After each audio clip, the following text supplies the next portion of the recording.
She said, "Stop acting jealous. Where I go at night isn't your concern." I replied, "All right." Next morning, when she opened her phone and saw who had checked her in at 2:13 a.m., her hand started shaking before she could unlock the screen. I'm 31, and I've been with my girlfriend for 4 years. We moved in together about 2 years ago into a decent apartment downtown, split the rent evenly, and had what I thought was a pretty solid relationship. We had our routines, our inside jokes, our plans for the future. Nothing extravagant, just normal couple stuff. She worked in marketing, had a close group of friends from college, and I respected that she had her own life outside of us. I never wanted to be that guy who needed to know where his partner was every second of the day. But over the past 3 months, something shifted. She started going out more, a lot more. At first, it was once a week, maybe twice. Girls' nights, she said, catching up with friends. I didn't think much of it. Everyone needs their space. Then it became 3 times a week, then 4. She'd leave around 9 or 10 at night and come back anywhere between 2 and 4 in the morning, sometimes later.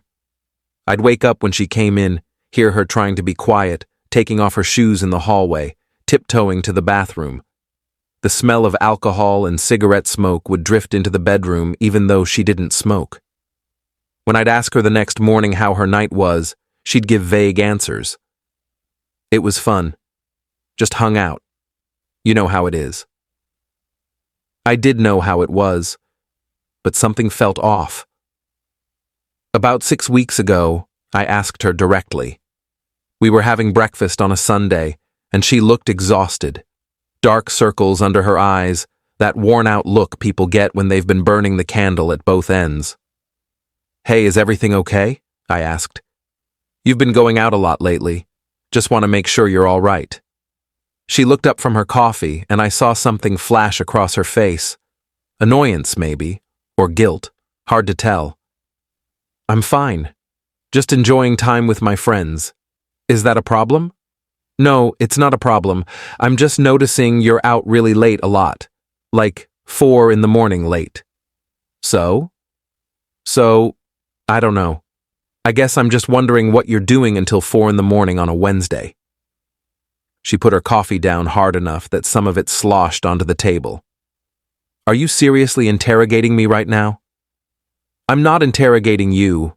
I'm asking." "It sounds like interrogating." "I'm just concerned. You're coming home at weird hours, you're exhausted all the time, and you won't really tell me what you're doing." "I'm hanging out with friends." "That's what I'm doing. Do I need to give you a detailed itinerary every time I leave the house?" "Of course not. But we live together. We're in a relationship. I think it's reasonable to have some idea of what's going on in each other's lives." She stood up, grabbed her coffee mug, and walked to the sink. "You're being controlling." "I'm being controlling by asking where you are until 4 in the morning?" "Yes, you are. I'm an adult. I don't need to report my whereabouts to you." I sat there, stunned. This wasn't like her. We'd never had this kind of conversation before. She'd never accused me of being controlling. I'd never given her a reason to. "I'm not trying to control you," I said carefully. "I'm trying to understand why you're suddenly out all night, multiple nights a week, and why you're being so defensive about it." "I'm defensive because you're attacking me." "I'm not attacking you." "It feels like you are." We stared at each other for a long moment. Then she sighed, ran her hand through her hair. "Look, I'm sorry. I'm just tired. Work has been stressful, and going out with my friends is how I decompress. I need that right now. Can you please just trust me and not make this a big thing?" I wanted to trust her. I really did. So I nodded. "Okay. Yeah. I'm sorry for pushing." She smiled, came over, kissed the top of my head. "Thank you. I promise everything's fine. I just need to blow off some steam sometimes." But everything wasn't fine. The late nights continued. She'd come home and immediately go to the bathroom, shower, then get into bed without saying anything. Her phone, which used to sit out on the kitchen counter while she made dinner, was now always in her pocket or her purse. She'd angled herself away from me when she texted, which she never used to do. When I'd walk into a room where she was on her phone, she'd quickly close whatever she was looking at. I wasn't stupid. I knew what this looked like, but I also didn't want to be that paranoid boyfriend who jumps to conclusions. Maybe she really was just going through something and needed space. Maybe I was reading into things that weren't there. Then came the night that changed everything. It was a Thursday. She'd gone out again, told me she was meeting friends at a bar downtown. Nothing unusual at that point. I'd gone to bed around 11, tried to sleep, couldn't. I kept thinking about everything, about how distant she'd become, about how our relationship felt like it was dissolving in slow motion. Around midnight, I grabbed my phone and opened one of those location-sharing apps we'd both downloaded a year ago when we went on a hiking trip and wanted to make sure we could find each other if we got separated. We'd never turned it off. I'd honestly forgotten it existed until that moment. I pulled up her location.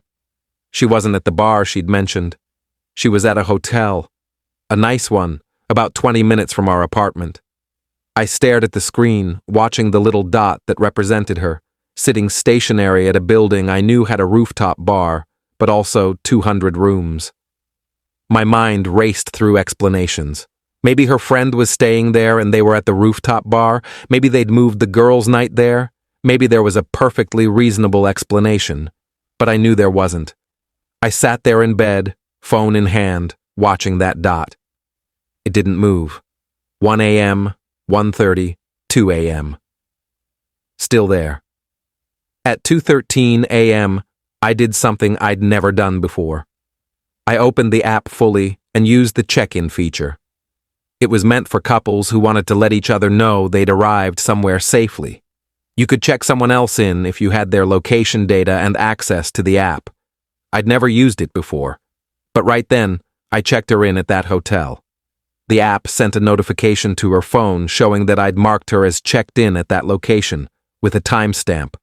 Then I turned off my phone and went to sleep. I woke up the next morning to silence. She wasn't home. I checked my phone. Still nothing.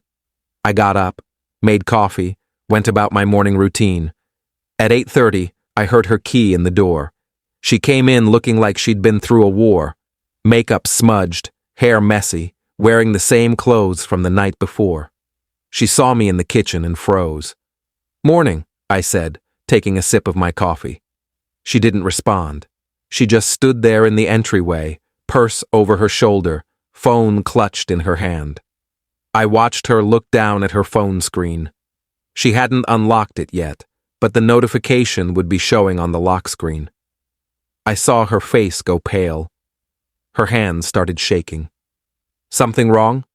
I asked. She looked up at me, eyes wide.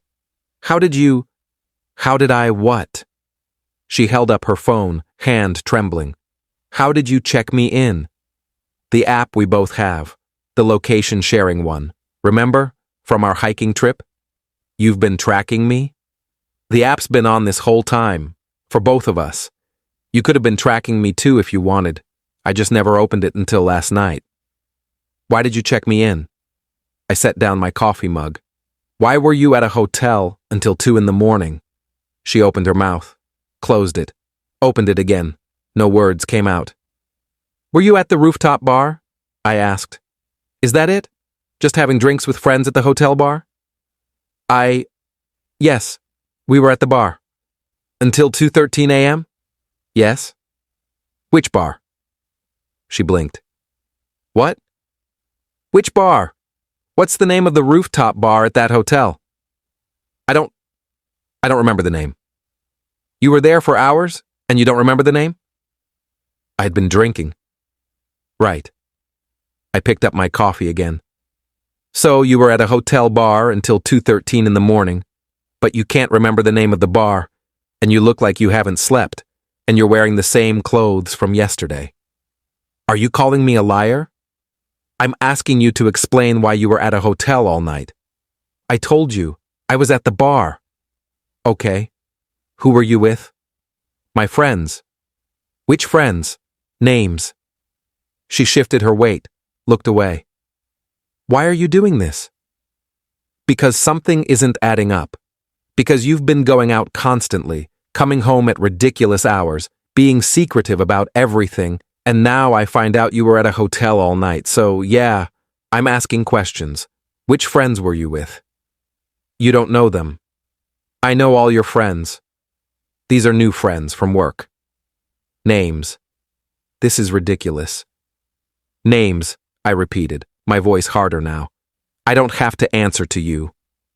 You're right, you don't. But if you're not willing to answer basic questions about where you were and who you were with, then I think we both know what's actually going on here. She started crying. Not the kind of crying that comes from sadness. The kind that comes from being cornered. You're being horrible right now. Am I? Because from where I'm standing, I'm being pretty calm considering my girlfriend just came home at 8:30 in the morning from a hotel. Nothing happened. Then why are you so defensive? Why can't you just tell me what you were doing? Because you're attacking me. I'm asking questions. That's not the same thing. She wiped her eyes, smearing her mascara even more. I can't do this right now. I need to shower. She walked past me toward the bathroom. I let her go. I heard the shower turn on, heard her in there for a long time. When she finally came out, wrapped in a towel, hair wet, she looked slightly more composed. Can we talk? She asked quietly. That's what I've been trying to do. She sat down on the couch. I stayed in the kitchen, leaning against the counter. Distance felt important. I haven't been completely honest with you, she said. No kidding. But it's not what you think. What do I think? That I'm cheating on you. Are you? She hesitated. That hesitation told me everything I needed to know. I've been seeing someone, she said finally. But it's not serious. It's just, I don't know. It just happened. I felt something inside me go very cold and very calm. It just happened. You just accidentally ended up at a hotel with someone at 2 in the morning, multiple times, for months. It's not like that. Then what's it like? I don't know.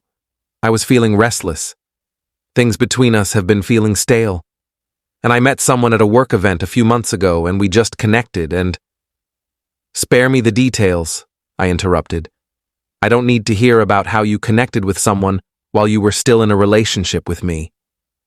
I didn't mean for it to happen, but you kept doing it, for months, while living with me, while sharing a bed with me, while letting me believe we were in a committed relationship. She was crying again. I'm so sorry, I never wanted to hurt you. But you did it anyway. I don't know what I want anymore, I'm confused. You're confused, I repeated flatly. You're confused about whether you want to be in this relationship? I don't know. Maybe, I need time to figure things out. Time. Right. While you keep seeing this other person? I don't know. I stood there, looking at this person I'd spent 4 years with, and I realized I didn't recognize her. This wasn't the woman I'd fallen in love with, or maybe it was, and I'd just never seen this side of her. Either way, it didn't matter anymore. Here's what's going to happen, I said. You're going to pack a bag and leave. Not permanently necessarily, but for right now. Because I can't look at you right now, and I need space to think about what I want to do. Where am I supposed to go? I don't know. Your parents. A friend's place. Maybe the hotel you like so much. I honestly don't care, but you need to leave. This is my apartment too. And when I've had time to think, we can figure out what to do about that. But right now, today, you need to go. She stared at me, and I saw the moment she realized I was serious. Fine, I'll go. She went to the bedroom, threw some clothes into a bag. The whole time, I just stood there, watching, feeling nothing. Or feeling too much. Hard to tell. She came back out 15 minutes later, bag in hand. I really am sorry, she said. I believe you're sorry you got caught. That's not fair. Life's not fair. Neither is cheating on your boyfriend for months and then acting like I'm the bad guy for calling you out on it." She left without another word. I stood in the empty apartment for a long time after she was gone. Then I called in sick to work, sat down on the couch, and just stared at the wall. My phone buzzed constantly. Texts from her, long paragraphs about how she never meant to hurt me, how she was dealing with her own issues, how she hoped we could talk when I was ready. I didn't respond to any of them. 3 days later, she showed up at the apartment when I was home from work. I'd changed the locks that morning, petty maybe, but I didn't trust that she wouldn't just let herself in. She knocked, and when I opened the door, she looked terrible, like she hadn't slept since she left. "Can I come in?" she asked. "Why?" "Because we need to talk, really talk, not just yell at each other." I considered telling her to leave, but decided I might as well hear what she had to say. I stepped aside and let her in. She sat on the couch, same spot as before. I sat in the chair across from her. "I ended it," she said. "With him. It's over." "Okay." I told him I made a mistake, that I want to fix things with you, that what we had wasn't real. "Wasn't real," I repeated. "But it was real enough that you kept going back for months." I know I messed up, but I'm telling you it's done. I want to work on us." "Why?" She looked confused. "What do you mean, why? Why do you want to work on us? A few days ago you were confused, didn't know what you wanted, things felt stale. Now suddenly you're sure you want to fix this? What changed?" I realized what I was about to lose. "So you didn't realize when you were sleeping with someone else? You didn't realize when you were lying to me every single day? You only realized when I found out and made you leave? That's not, you realized you were about to lose the comfortable life we built together. The apartment. The stability. The guy who trusted you and didn't ask questions. That's what you realized you were losing. That's not true, isn't it? Because if I hadn't checked you in at that hotel, you'd still be seeing him. You'd still be lying to me. You'd still be having your cake and eating it too." She didn't have an answer for that. "I've been thinking a lot the past few days," I continued, "about our relationship, about what I want. And you know what I realized? I deserve better than this.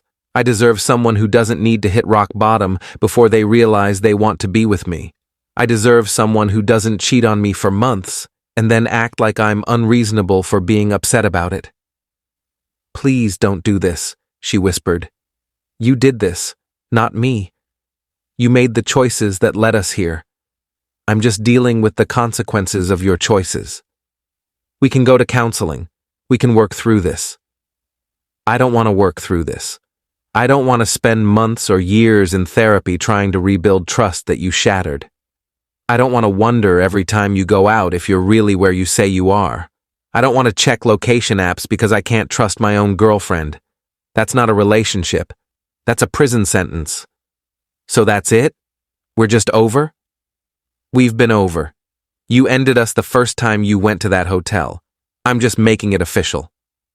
She broke down completely then, sobbing, begging, promising she'd do anything to fix this. But I was done. I'd made my decision, and I knew it was the right one. I let her cry for a few minutes, then told her she needed to leave. She tried to argue, tried to stay, tried to make me listen to more promises and apologies, but I was firm. She finally left, and that was the last real conversation we had.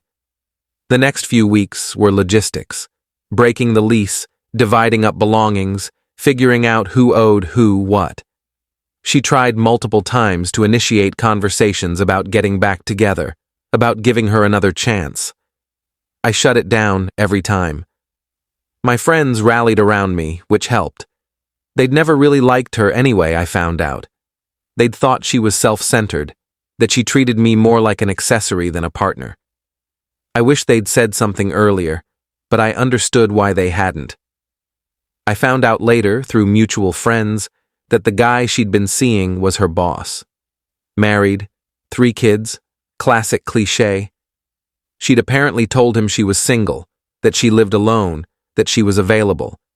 When she told him she needed to end things because she was actually in a relationship and her boyfriend had found out, he'd been furious. Felt deceived. The irony wasn't lost on me. Her job situation got complicated after that. Word got around about the affair. Small industry, people talk. Her boss's wife found out somehow, and there were rumors that she was going to file a complaint with HR about the relationship since he was her supervisor. Last I heard, she'd left that job and was looking for something new, having trouble finding it, apparently, because everyone in the industry had heard the story by then. As for me, I moved to a smaller apartment, something I could afford on my own. Started focusing on myself, on hobbies I'd neglected, on friendships I'd let slide while I was in the relationship. Started therapy, not because I was devastated, but because I wanted to understand why I'd ignored so many red flags for so long. Turns out, I had a pattern of prioritizing other people's comfort over my own well-being. Working on that. I heard from her occasionally over the next few months. Texts on holidays, a long email on what would have been our 5-year anniversary. Always the same theme. She'd made a terrible mistake. She'd been going through something. She hoped I could forgive her someday. I never responded. There was nothing left to say. The check-in at 2:13 a.m. became something I thought about a lot. That single action that unraveled everything. If I hadn't looked at the app, if I hadn't checked her in, would she still be lying to me? Would we still be together, me blissfully ignorant while she continued her double life? Probably. And that thought bothered me more than the betrayal itself. The idea that I could have gone on indefinitely, trusting someone who didn't deserve it, building a future with someone who was actively sabotaging it. People ask me sometimes if I regret how I handled it, if I should have tried harder to work things out, gone to counseling, given her a second chance. The answer is always no. She didn't deserve a second chance. She'd had hundreds of chances. Every single day she could have chosen to be honest, to end our relationship before starting something with someone else, to treat me with basic respect and decency. She didn't. She chose deception over honesty, excitement over loyalty, herself over us. And that's fine. People make choices, but choices have consequences.